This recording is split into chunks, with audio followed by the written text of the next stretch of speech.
Hello LVS elementary families. I am so excited to share with you about a new resource that we have available for our students. It is called the Tumblebook Library, and I want to share with you how to get there and just do a quick exploration of it. So the best way to get there is to start at our school website, lvs.org, click on the Elementary tab, and you'll notice that there's a little button that says Tumble on it. That's for our Tumblebook Library. So you click on that and it is a direct link to our school, and you'll see even that our school logo is right at the top. And so when we use this program, it is a wealth of a library for you.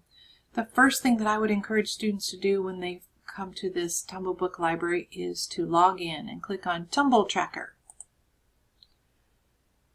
Click on your class. So if I'm looking for a student in my class, and let's say my name is Sarah, so I type in my name Sarah and choose Log In.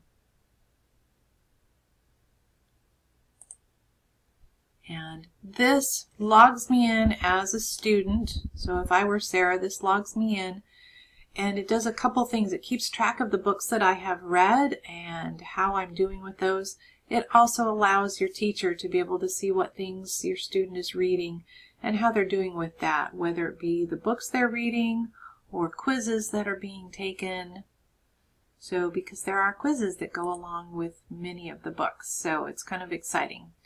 So that would be the first thing that I would encourage you to do, is to sign into that Tumble Tracker at the top. There are a variety of stories and story options, so I'm just going to give you a very quick view of them. There are storybooks, which are read-aloud books with audio, with video, moving pictures, things like that. So those are great for our younger students. They are categorized some by authors, some by different topics, things like that. You can also view the titles by the cover, by details, sort by author, sort by reading level. So if I wanted to look at by reading level, then I have our easiest reading levels up to our more difficult reading levels. So that's the storybooks. Read-alongs also have audio available in them, but they don't have a video component. So when I click on this book, A Bee in Your Ear, you can see that I have the text, and I can click on that audio button to hear it being read to me. So kind of a step up into some chapter books, but still with some read aloud.